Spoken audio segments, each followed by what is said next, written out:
And now, it's BoomerLife, lifestyle discussion designed to make your life more engaging, meaningful, and complete. Celebrating the baby boomer generation, this is BoomerLife on CISL 650.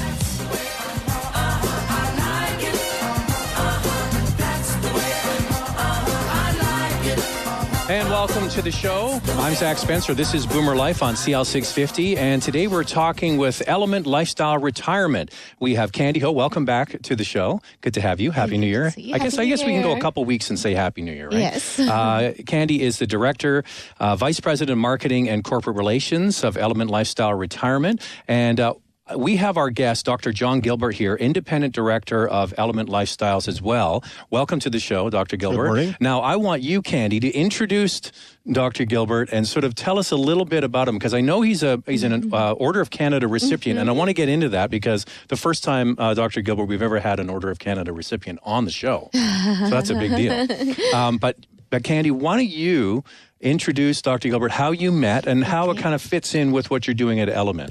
Okay, so Order of Canada is only one of an endless list of accolades, and he's very humble and grounded about it, but he's basically a world leader in healthcare, education, training, and he is still very active, goes around the world. How many miles did you travel last year speaking and inspiring people? About 132,000. Yeah, 132,000 miles traveling to speak around the world about this topic. And I met him at UBC when I was doing integrated health sciences, and went on to an organization called Health Sciences Students Association, HSSA. So I was president back then, and he started out being my leadership mentor, and then now he's I call him, I kind of give myself the honor to call him my almost godfather to me, and my son's god grandfather, because he'll sit him on his lap at Christmas by his warm fireplace at home. But he's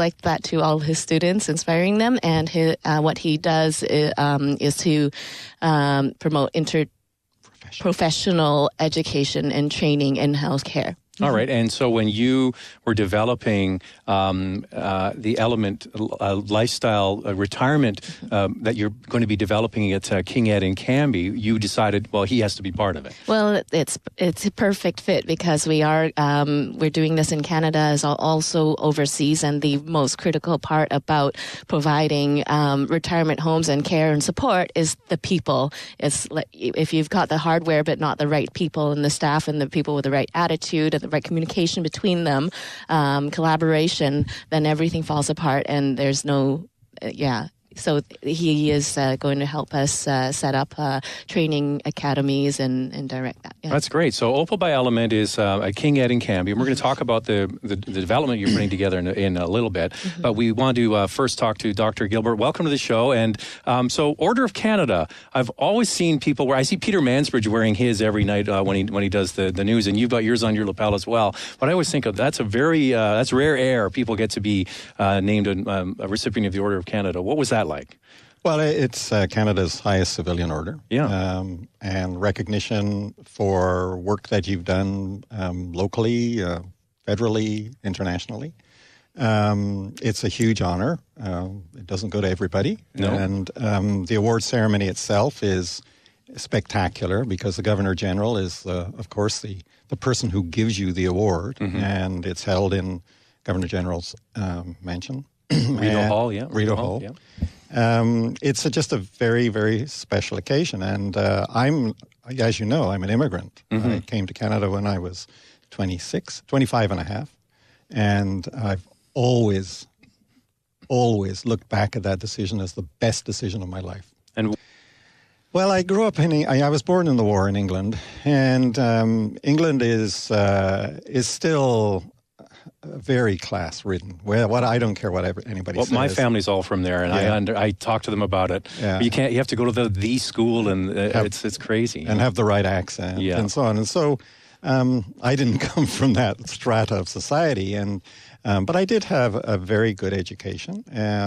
But then I went to the United States as a Fulbright scholar, and I discovered that people actually took a shower every day because the water was hot, which was great. There were these marvelous places called supermarkets where you could buy almost anything, whereas in England, of course, we'd come off rationing like barely 10 years before, and food was still scarce. There was no concern about the way you spoke. Nobody asked you, which school you went to, et cetera. So when I finished my Fulbright, the requirements of Senator Fulbright about that was that you would go back to your country for 2 years, because the idea was then you would build in your own country the kind of principles of liberalism and democracy that existed in the United States. I'm not so sure at the moment. But I didn't really want to go back to England. I discovered, as I said, hot water and wonderful food and the friendliness of people. And somebody told me there was a job at UBC, and I applied and I was accepted. And frankly, looking back, it's been amazing. It's been an amazing country for me. It gave me all the opportunities I would never, ever have had in the United Kingdom. Oh, that's great. I think you represent the Order of Canada well then. It's a real honor to have.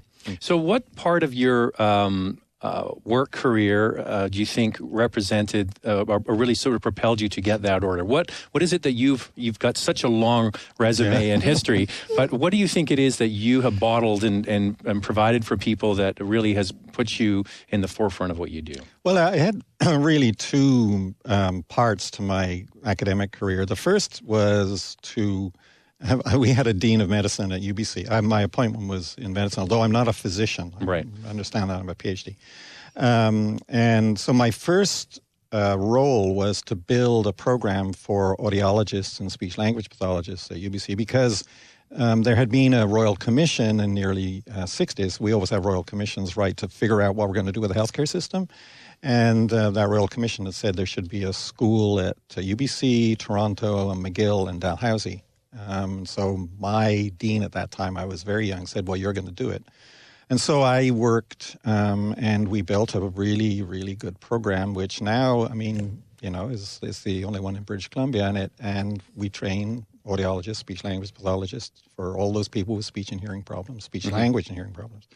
But then at a particular stage in my career, when I had stepped down from that role after about 20 years, and I had also run the School of Rehab Sciences, which is OT and PT, I was asked if I would take on a different job in the university, which was more global in terms of looking at all of the health human service programs and trying to figure out, what we should do with them. And I became very interested then in health education policy and then health policy, and why it was that we have so much difficulty building teamwork within the healthcare system, because everybody's trained in silos, So right. We have medicine here and pharmacy and nursing, and they're all in their own buildings and they have their own curricula. And it was very clear that the effects of this on the healthcare system are quite profound, because... And expensive, too. Because they seldom know anything about each other's work. Right. So I got really interested in that. And so the second part of my career was about building this approach to education, interprofessional education, for collaborative, patient-centered practice. So we've become, it's very interesting, we've become very, very interested in collaborative teamwork. In fact, the United Nations Commission, which reported just before Christmas, remember Holland and Zuma were the co-chairs of that very, very important commission, and it actually has interprofessional education for collaborative practice twice, because I helped to write it. Oh, good for you. That particular part. And then around workforce, because we've been looking at the shortage of people in the healthcare fields around the world, it was clear that we had to approach workforce in a different way, that you just couldn't go on training more of the X's and the Y's and the Z's, because you just got the same results. So right. You just have more X's, Y's, and Z's. That's right. And you don't have this interprofessional collaborative So you practice. have to take all those letters and make a word. That's right. That You all try works to. together, right? Yeah, you try to. So that's... So that was the second part. So the Order of Canada was recognition of both of those things, right. Both of those parts of my career. And they've, and that second part of my career isn't over. I still work every day. And, Well, I can see how with your background and the way you've tried to bring different parts of healthcare together to work collaboratively, works well with what you're trying to achieve at Element, which is that you're trying to get this sort of cohesive way of living. It's not just the healthcare; it's a lifestyle. So Opal at Element is explain to give us the 30,000 foot, because Dr. Gilbert flies a lot. The 30,000 foot look at what you're trying to do, building off what Dr. Gilbert just mentioned. So you're building everything together. Yeah, and like Dr. Gilbert thinks about things in a very global and conceptual way, and tries to make a difference and go beyond status quo. And it might take a generation, 30 years, 40 years. It's the same thing that we're trying to achieve as well, and that is to revolutionize the perception and experience of retirement and aging that actually John perfectly embodies. That he's retired in his idea that he doesn't have to work, but he does work every day by choice because he feels an incredible sense of purpose that he's making a difference in this world, and he's so good at what he does, and it just flows from him. But he's very much active, and I don't even know how to say how important his contributions are. I would say also that you talked about this collaborative idea within the medicine that people, so you have to have pharmacy and nursing and the doctors all working together. Well, that's what you're trying to do at Element. You're trying to bring elders, or we also call them seniors, and younger members of society together, along with maybe healthcare and assisted living. So you're pulling all that together. We do hospitality and real estate as well as nursing care, and then we'll also have medical director that will prevent unnecessary hospital transfers. We will have OTs and PTs and dietary counselors and all sorts of therapists coming in. So very important that there is that collaborative piece. And when I was in UBC and on HSSA, that was what it was about, and it really inspired me that of course there needs to be communication to prevent lots of mistakes, but also to improve the quality of care, integrate each other's work. Now, Dr. Gilbert, Candy's been on many times talking about how we want to have this intergenerational place to be and to exist and to continue your life, not just after retirement. What do you feel how important that is to have a different in our society? We kind of shutter older people away and let them live their life on their own, and what Candy's trying to do is to bring other elements into it to help keep them energized as they get a little older.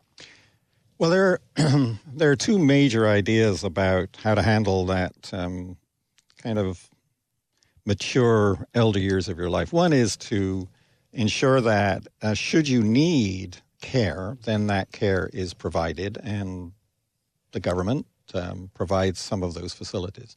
And the other is to say, well, at least on the government side, provincial government side, that's a really expensive way to take care of elder people. And maybe if they have a home and we can provide service in the home, providing service in the home is less expensive and so on.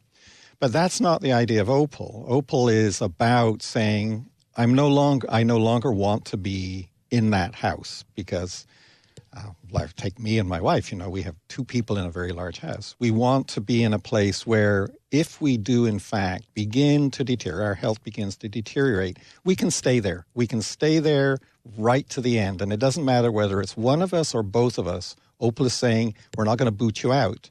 And there are many, many high-level, very expensive senior residences, retirement residences that say, sorry, you've got dementia, you got to go somewhere else. And that is very hard, both for the individual involved. Supposing that you're, I experienced it. Supposing that you're 85 or 90, and then somebody says, well, you can't live here anymore. And it's very hard on the family because then you have to make these big adjustments. So Opal's notion of this continuum where you can go in fit, healthy, because we don't talk about it as a medical facility. It's called. It's about good health. You can go in. The lifestyle is very nice. We're going to have a daycare. There's a garden, etc. And then as you progress and you get a little more fragile, then the care is still there, And then when one of you goes, you don't have to leave. And that's really unique. Unique. When we come back, we're going to speak with Dr. John Gilbert again. He's the independent director of ElementLifestyle, and Candy Ho here is with us as well, Vice President Marketing and Corporate Relations. Opal by Element is at the corner of King Ed and Cambie. We'll talk a little bit about the facility that hasn't been built yet and where you're at with that. But I also want to touch on, Dr. Gilbert, when we come back, about how important it is to keep couples together. Next on CISL 650. Celebrating the baby boomer lifestyle. This is Boomer Life on CISL 650.